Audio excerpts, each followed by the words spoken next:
샬롬! 여러분, 요셉의 이야기는 예수님의 이야기입니다.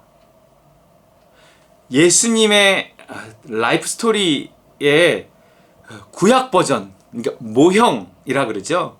요셉의 삶을 통해 예수 그리스도의 삶을 예표하고 있다고 하는 겁니다. 그래서 요셉의 삶을 보면 예수 그리스도의 삶을 알 수 있고, 예수 그리스도의 삶을 보면 요셉의 삶을 알 수 있고 그렇습니다. 그리고 우리가 요셉을 통해 예수 그리스도를 볼 수 있다면 요셉을 통해 내 자신의 삶도 볼 수 있어야 되는 거예요. 아, 예수님이 이렇게 살다가 이렇게 죽으셨구나. 아, 내가 이렇게 살다가 이렇게 죽어야 하는구나. 볼 수 있다는 거예요. 요셉의 삶의 핵심은 소망이 있었다는 거예요. 그에게 꿈이 있었다는 것입니다. 그 꿈은 물론 천국에 대한 소망. 근데 천국에 대한 소망이라는 것은 곧 천국에 계신 하나님에 대한 소망이에요. 애굽의 국무총리가 되는 꿈이 있었다 그래서 애굽의 국무총리가 되는 어떤 세상 지위 자체가 꿈이 될 수는 없습니다. 뭐 우리가 대통령이 될 수도 있고, 뭐 우리가 무슨 법관이 될 수도 있고, 우리가 뭐 우리의 개인적인 꿈을 가질 수 있죠.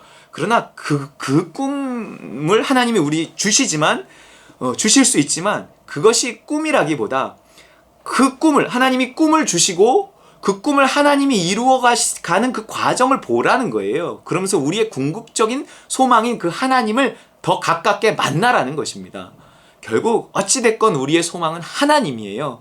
하나님이란 말이에요. 요셉의 소망도 하나님이었어요. 하나님이 요셉에게 비전을 주시고 꿈을 주시고 그 꿈을 이루어가는, 도저히 요셉의 힘으로 한 게 아니라 하나님이 요셉을 통해 이루어 가시는 그 과정을 통해서 요셉이 자신의 삶을 보면서 아, 하나님이 하셨구나. 아, 하나님이 하시는구나. 이런 걸 보면서 하나님에게 더 가까이 다가간다는 거예요. 그 꿈이 이루어지는 그 과정을 통해서 하나님에게 더 가까이 다가가는 거죠. 그 하나님에게 가까이 다가가는 것이 우리의 궁극적인 소망이며 비전이며 꿈입니다. 신에게 가까이예요. 그게 피조물의 소망이에요. 요셉은 그렇게 꿈을 가지고 그 꿈이 이루어지는 그 과정을 통해서 그 꿈을 주신 하나님에게 더 가까이 다가갈 수 있었어요. 그런데 하나님이 그 꿈을 이루는 그 과정에서 무엇을 사용하시느니가 환난을 사용하신다는 거예요. 여러분, 그러기 때문에 우리 삶에 환난이 없기를 구해서는 안 됩니다. 물론 우리를 시험에 들게 하지 마옵시고 다만 악에서 구하옵소서, 이런 기도가 필요하지만 우리 삶에는 환난이 없을 수가 없어요. 환난을 통해서 우리가 정결케 되어지는 것입니다. 환난을 통해서 우리가 하나님을 찾게 되어지고요. 우리 믿음이 자라나는 것입니다. 그렇기 때문에 오늘도 무사히가 우리의 표어는 아니란 말이에요. 오늘도 무사히가 남길 수 있는 것이 별로 없거든요. 그렇다고 맨날 무슨 일이 있어야 되는 건 아니에요. 그러나 하나님께서 우리 삶에 어떤 일들이 있게 하실 때 우리가 그것을 수용하는 태도가 필요하다는 거죠. 예스! 알겠습니다. 뭔가 하나님이 하시는 거죠. 그러면서 그거를 받아들이지 못하고 짜증내게 하고 불평하게 하는 나를 십자가에 못 박아야 돼요. 그러면서 그것을 어떻게든지 예스로 받아들이고 아버지 뜻이 이루어지기를 원합니다 라고 할 때 그것이 무슨 노예로 잡혀가는 것이건 감옥에 갇혀지는 것이건 누군가의 오해를 받는 것이건 누명을 쓰는 것이건 온갖 삶의 우여곡절들이 있단 말이에요. 살아보면 삶에 참 많은 일들이 있어요. 그런데 그 많은 일들 속에서 연관된 그 사람들을 원망하고 평생 원수 삼고 이렇게 살 것도 아니고, 그 과정에서 잃어버린 그 돈 때문에 내가 막 화병에 걸려가고 평생 그럴 것도 아니고, 그것은 돈의 문제도 아니고 사람의 문제도 아니고 그냥 그것은 내 삶 속에서 하나님을 찾게 하기 위해서 일어나는 여러 환난과 시련 중에 하나일 뿐이라고 생각하고, 환난과 시련을 담고 온 그 그릇들 빨리 잊어버려야 돼요. 내가 잃어버린 돈 잊어버려야 돼요. 그 사람으로 인한 상처 잃어버려야 돼요. 그리고 그것을 통해서 하나님을 만났다면 나는요, 그 시련을 가져온 그것들이 그렇게 상처로 남지 않습니다. 그들 때문에 당했던 것들이 오늘 나를 불행하게 만들어야 이 잃어버린 돈, 그때 그 인간, 그때 그 사건, 이것이 막 트라우마로 남고 이러죠. 그렇지 않고 그런 것들이 트라우마가 될 수 있음에도 불구하고 오히려 그런 것을 통해서 내가 어떻게든 발버둥 치며 그 과정에서 하나님을 만나고 나에게 간증이 남았다고 하면 이거는 간증이 돼요. 간증. 트라우마나 상처가 아니라 간증이 되어지는 것입니다. 자랑이 되어지는 것입니다. 연관된 사람이 그래서 그렇게 밉지도 않아요. 뭐 그렇다고 꼭 뭐 사랑스럽지도 않겠지만 어쨌든 그렇게 밉지 않습니다. 하나님을 만났기 때문에 그런 거예요. 아, 결국 하나님이 다 이 통로로 사용하셨구나, 도구로 사용하셨구나, 그런다는 거예요. 예수님에게 있어서 십자가가 트라우마입니까? 트라우마가 될 수도 있죠. 자기가 거기에 죽었으니까. 예수님의 십자가가 트라우마라면 예수님이 십자가만 부활하신 예수님이 십자가만 봐도 화들짝 놀랄 텐데 우리 그거 교회들마다 걸어놓고 우리 가슴에 걸어놓고 심지어 귀걸이까지 한단 말이에요. 그게 될 짓입니까? 하나님, 예수님 앞에서 할 짓이에요? 우리가 예수님을 마음에 모시고 있다 그러면서 십자가를 막 여기저기에 나 거기에 못 박혀서 죽었는데 예수님이 내 안에서 화들짝 놀라지 않겠어요? 그 십자가가 예수님에게 있어서 트라우마가 되었다면 어떻겠느냐고요. 그렇죠. 그러나 예수님에게 있어서 십자가가 트라우마가 되지 않은 이유는 뭐냐면 예수님이 부활하셨기 때문입니다. 십자가 없이 부활이 없었을 거예요. 예수님이 부활하셔서 하나님 보좌 우편에서 그분의 충만한 사랑을 받는 그 도구로서 십자가가 사용되었기 때문에 오히려 그 십자가를 교회에 걸어놓을 수 있고 가슴팍에도 달아놓을 수 있고 벽에도 붙여놓을 수 있고 그런 거죠. 안 그러면 우리가 어떻게 예수님을 모시고 산다고 하면서 그 십자가를 여기저기에 둘 수 있겠어요? 예수님에게 있어서 십자가는 더 이상 트라우마는 아닌 겁니다. 그렇기 때문에 우리 삶에 그런 십자가와 같은 사건, 이 시련, 환란, 요셉이 노예로 팔려가고 막 보디발의 집에 팔려가고 감옥에 갇히고 막 이런 거 막 생각만 해도 끔찍해. 요셉이 그랬을까요? 아니에요. 그때 당시엔 그랬을지 모르지만 지나고 나서 그 모든 과정이 없었다면 오늘의 내가 없었다. 오늘의 이 하나님을 내가 만나지 못하고 이렇게 하나님께 쓰임받지 못했다. 그러면 트라우마가 되지 않을 것입니다. 오늘 우리를 좀 힘들게 하는 그런 일들이 있을 거예요. 우리의 실패, 우리의 좌절, 우리의 고통 있잖아요. 여러 가지 아픔, 상처 있어요. 그러나 어떻게든 그것을 버무려서 내가 하나님을 더 가까이 가는 그 기회, 인내의 기회, 연단의 기회로 삼지 않으면 그거 다 트라우마로 남습니다. 일생을 따라다녀요. 잠도 못 잡니다. 그러지 않게끔 어떻게든 그 모든 걸 발버둥 쳐서 기도하는 것으로 만들어서 하나님에게 다가가는 그 도구로 삼아야 된단 말이에요. 그것이 요셉의 이야기입니다. 그것이 예수 그리스도의 십자가와 부활에 관한 이야기고요. 오늘 우리에게 어쩔 수 없이 고해와 같은 이 고통스러운 삶을 살아가야만 하는 우리 삶에 주시는 메시지라는 거죠. 여러분, 요셉의 이야기는 예수님의 이야기예요. 그래서 참 재미있는 것이 여기 보세요. 창세기 37장 23절 요셉이 형들에게 이르매 그의 형들이 요셉의 옷 곧 그가 입은 채색 옷을 벗기고. 예수님이 그 옷이 다 벗겨져 갖고 뭐 제비 뽑아서 나눠지고 막 이랬잖아요. 근데 채색 옷. 이 채색 옷이 뭘까요? 그 아버지의 사랑을 상징하는 거잖아요. 요셉이 입었던 이 채색 옷. 아버지의 사랑, 얼마나 특별한 사랑을 받았던 사람인가를 상징하는 거예요.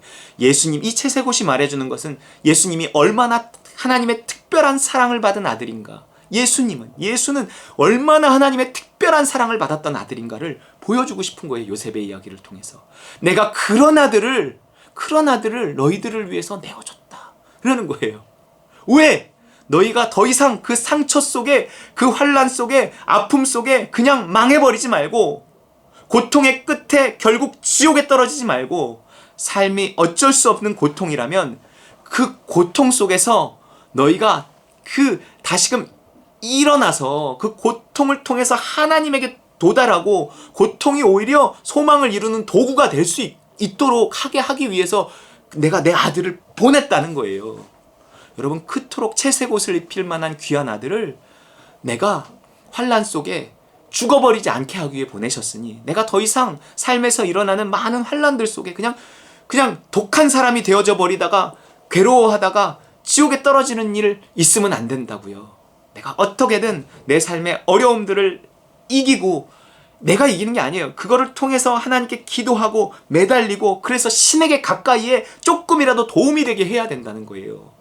그것이 채색 옷을 입힐 만큼 그렇게 사랑했던 아들 예수 그리스도를 보내신 하나님의 목표예요.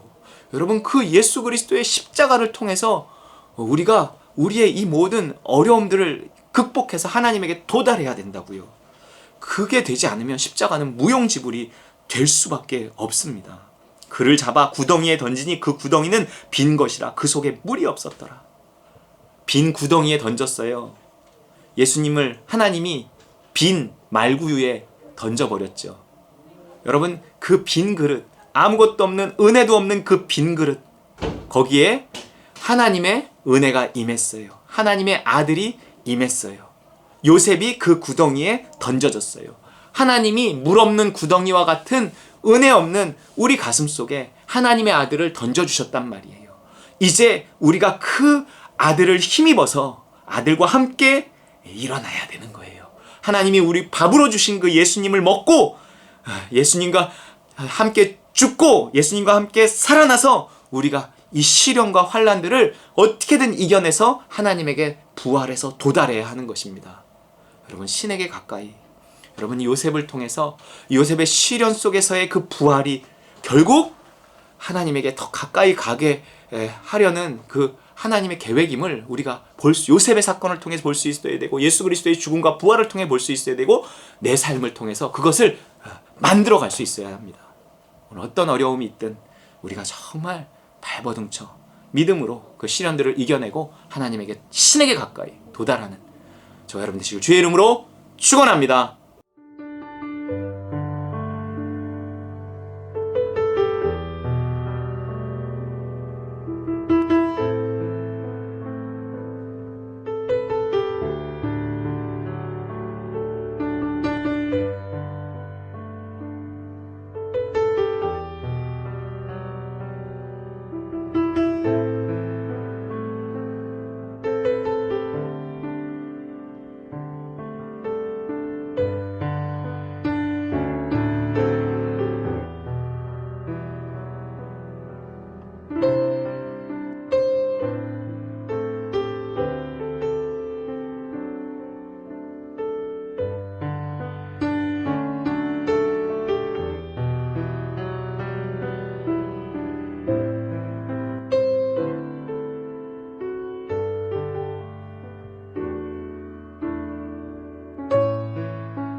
주